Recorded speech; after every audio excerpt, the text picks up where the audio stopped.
আসসালামু আলাইকুম আরহামতুল্লাহি ওবারাকাতু। আশা করছি আপনারা সবাই ভালোই আছেন। হ্যাঁ, আমিও অনেকটাই ভালো আছি আপনাদের দোয়ায়, আল্লাহ পাকের অশেষ রহমতে। আ অনেকদিন পর আপনাদের মাঝে সেই কৃষক ছেলে হাজির হয়েছে। আমাদের বাসাতে কিছু গরু আছে। এখন গরুর খড়গুলো ফুরিয়ে গেছে। তার জন্য আব্বু বললেন যে, ধানও পাক ধরেছে, কিছু ধান কেটে গরুর খাবারটা সংগ্রহ করার জন্য। তাই আরকি আপনাদেরকে সাথে নিয়ে আমি আজকে ধান কাটতে গিয়েছিলাম। ১ম যখন ধান কাটতেছিলাম, বাড়ি থেকে মনে, মনে বলছিলাম যে আমার এই ধান কাটার ভিডিওটা আপনাদের মাঝে তুলে ধরবো।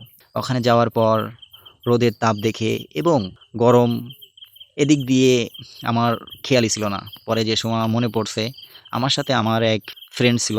তাকে বললাম যে, "তুই যেহেতু আমার সাথে বসে আছিস, তুই তাহলে আমার এই ক্যামেরাটা ধর।" ধরার পর সে ততটা ক্যামেরার দিক থেকে পাকা না। তারপরেও যতটুকু ভিডিও করছে মাশাআল্লাহ খুব সুন্দর হয়েছে। পরে সে কিছু ভিডিও করে দিলেন। দেওয়ার পর আমার কাজটা আমি শুরু করছি। এত পরিমাণ ভাই গরম, গরমের কথা না বললেই নয়। তারপরে কাজ করা শুরু করলাম। দীর্ঘ টাইম কাজ করার পরে ক্লান্ত হয়ে গেছিলাম। পরে দেখতে পারছেন একটু আমাদের ক্ষেত থেকে অনেক দূরেই হচ্ছে মানুষের ঘর। এখন ওখানে পানি খেতেও যেতে পারছি না এবং বাসা থেকে আমি মনে করছি হয়তো এখন ঠান্ডা, ঠান্ডা পড়বে। যার জন্য আমি বাসা থেকে পানিও নিয়ে যাই নাই। এখন সে অবস্থায় আরকি পানি না খেয়েই কাজ করতে হচ্ছে। দেখতেই পারছেন আমার গলা শুকিয়ে গেছে এবং আপনাদের সাথে কথা বলতে, বলতে দেখেন হাঁফ ছাড়ছি। প্রচুর পরিশ্রম লাগছিল। ধরেন প্রায় ৪ বছর আগে এই কাজগুলো করেছি। এখন হঠাৎ করে এই কাজগুলো করতে গেলে এখন কষ্টই হবে। তারপরেও যাক ব্যাপার না ভাই, আমি কৃষকের ছেলে। আমার বাপ হচ্ছে কৃষক। আমাদের রক্তে, রক্তে মিশে আছে কৃষকের ছোঁয়া। তাই আরকি আমরা পরিশ্রম দেখে ভয় পাই না। পরিশ্রম হলেও আমরা কাজ করতে পারি আরকি। এখন আল্লাহ পাক সুস্থ রাখছেন। আল্লাহ পাকের অশেষ রহমতে আমি এখন জানাচ্ছি আলহামদুলিল্লাহ। আমি সুস্থ থাকার কারণে মাঝে কিছুদিন আগেই আমি অসুস্থ ছিলাম। তারপরে আরকি আমি গরিব বাবার ছেলে। আমার পার তলে ছেঁড়া স্যান্ডেলই মানাই আর হাতে কাচি। আমি কৃষকের ছেলে, আমার হাতে এই ধানই মানাই। আমার ওই শহরের ধুলাবালি আর ইট পাটকেল ভালো লাগে না। দেখেন, এই যে আমি কাটছি ধান। এখন আমাদের এই জায়গায় হচ্ছে ধান কাটার সিজন। তাই এখন একটু পরিশ্রম হবে। আপনারা আমার সাথে থাকবেন, অবশ্যই দেখতে পারবেন কৃষকের কতটা পরিশ্রম। কৃষক আসলেই প্রচুর পরিশ্রম করে মাঠে।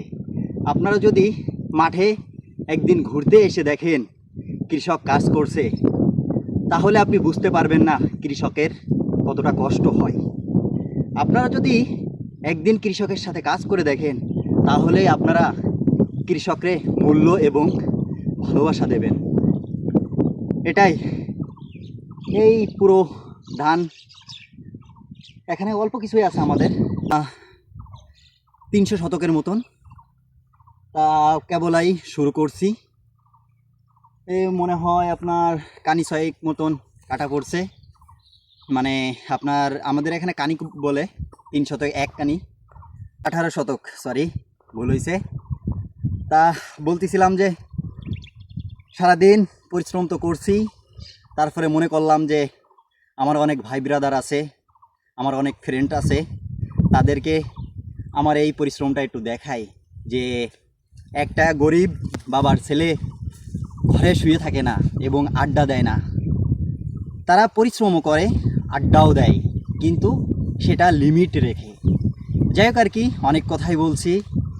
এখন ধান কাটতে হবে, এজন্য আর কি আপনাদের সাথে বেশি কথা বলতে পারছি না। আপনারা আমার সাথে থাকুন, দেখতে পারবেন। ২টা গরু আছে। টোটালি এখন আমার খামারে আরকি ৩টা গরু আছে। এখন তাদের জন্য আরকি খড় সংগ্রহ করার জন্যই এই কাজটুকু করলাম। মানে এখনও ধান কাঁচা রয়েছে। এখনও আমাদের এই ধানগুলো কাটতে প্রায় ১ সপ্তাহ লাগবে। মানে শেষ। পাকার জন্য আরকি, ধান পাকার জন্য আরকি ওয়েট করতে হবে ১ সপ্তাহ।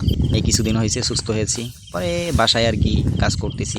হয়তোবা আপনারাও জানেন, আমি আগের ভিডিওতে বলছিলাম আমি একটা গরু ক্রয় করছি এবং আমার বাসাতে। তাই আরকি মনে করলাম যে বছরের শুরুতে ধান কাটার ভিডিওটা আপনাদের মাঝে তুলে ধরি। দেখেন, আমার সাথেই থাকুন এবং আমার ভিডিওগুলো সম্পূর্ণ দেখুন, বুঝতে পারবেন।